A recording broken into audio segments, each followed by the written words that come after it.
सुविधा के अनुसार लोग तर्क देते हैं। गया की घटना हुई, उस पर भी कार्रवाई हुई। सीवान की घटना हुई, 4 घंटे के अंदर वो जिस पाप के चलते हुआ वो बोला भी नहीं जा सकता है। 4 घंटे के अंदर उत्तर प्रदेश के बहराइच से अपराधी को गिरफ्तार करके अपराध का फेफड़ा उसका साफ हो गया होगा। मोकामा की घटना हुई, सामाजिक सौहार्द कायम रखना बड़ी चुनौती थी और मोकामा शांति प्रिय जगह माननीय नीतीश कुमार जी ने बना दिया। उसी दौर में यह घटना हो जाना हम सबों के लिए चिंता की बात थी। कौन अभियुक्त है नहीं अभियुक्त है इससे हमारा कोई लेना देना नहीं है। 4 FIR इस संबंध में दर्ज हुए हैं। जिला प्रशासन ने यह साफ तौर पर कहा कि जो भी आदर्श आचार चुनाव संहिता का उल्लंघन करेगा उसके खिलाफ कठोर कार्रवाई होगी। जो प्रथम दृष्टया जो साक्ष्य मिला होगा ये पुलिस का अधिकार है अनुसंधान करने का। हमने ये पूर्व में भी कहा था कि कोई राजनीतिक हस्तक्षेप नहीं होगा, लेकिन अब सवाल तेजस्वी यादव आपसे है कि आप तो बिहार सरकार पर, चुनाव आयोग पर सवाल खड़ा कर रहे थे। अब तो पदाधिकारी पर भी कार्रवाई हुई, अपराधी भी गिरफ्तार हुए, लेकिन रीतलाल यादव जब गिरफ्तार हुए थे तो आपने सार्वजनिक बयान दिया था कि विपक्ष के नेता को फंसाया जा रहा है। सामाजिक न्याय की लड़ाई में गए हैं कि फतुहा मठ के महंत हैं। अरे अपराध करने वाला मेरी जाति का हो, किस जाति का हो, किस दल का है, किस पार्टी का है, किस वंश का है, किस गोत्र का है, यह सवाल ही पैदा नहीं होता है। सुशासन में अपराध करोगे, कोई माई का लाल पैदा नहीं लिया इस बिहार में जो राजनीतिक हस्तक्षेप कर दे सरकार के काम में। आदरणीय प्रधानमंत्री नरेंद्र मोदी जी लगातार बिहार आते रहे, चुनावी कार्यक्रम में आ रहे हैं, तो आज तो ये शाने विकास है जो माननीय प्रधानमंत्री और नरेंद्र मोदी जी की सरकार ने जो पटना शहर की तस्वीर बदली है।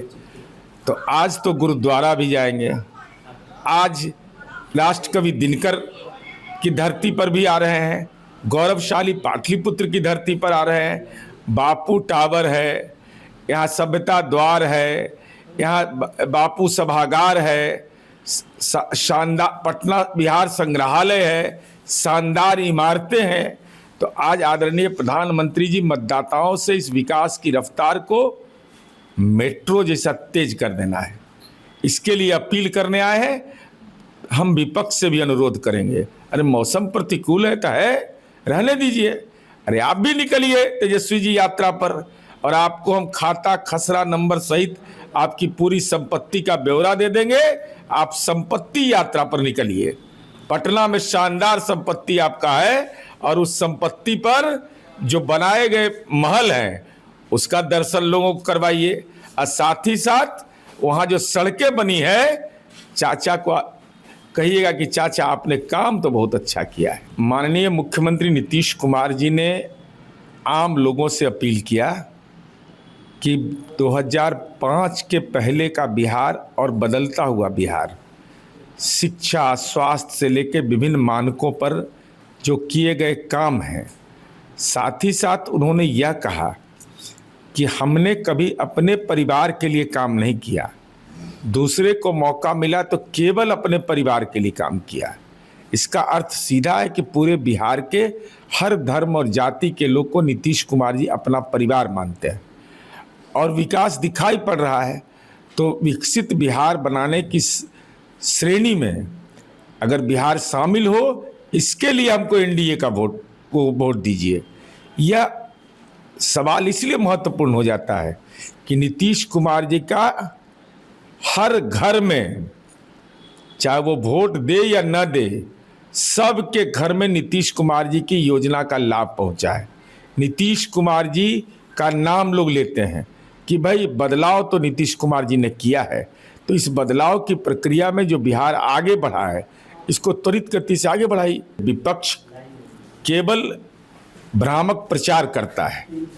मुख्यमंत्री महिला रोजगार योजना आदर्श आचार चुनाव संहिता लगने के पहले कैबिनेट से निर्णय होकर के जीविका की दीदियों से जोड़ कर करके, चूंकि समाज के दलित, पसमानदा, अति पिछड़ा महिलाएं ज़्यादा हैं, तो स्वाभाविक इनकी राजनीतिक पीड़ा होगी।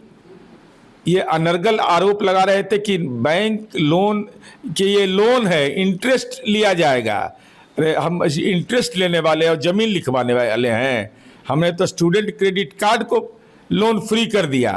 और जीविका की दीदियाँ चूंकि देश में नंबर 1 है, जीविका की रसोई आज हॉस्पिटल में चलता है, दीदी है दीदी, सम्मान का विषय है। इसीलिए महिला विरोधी चरित्र उजागर हुआ विपक्ष का।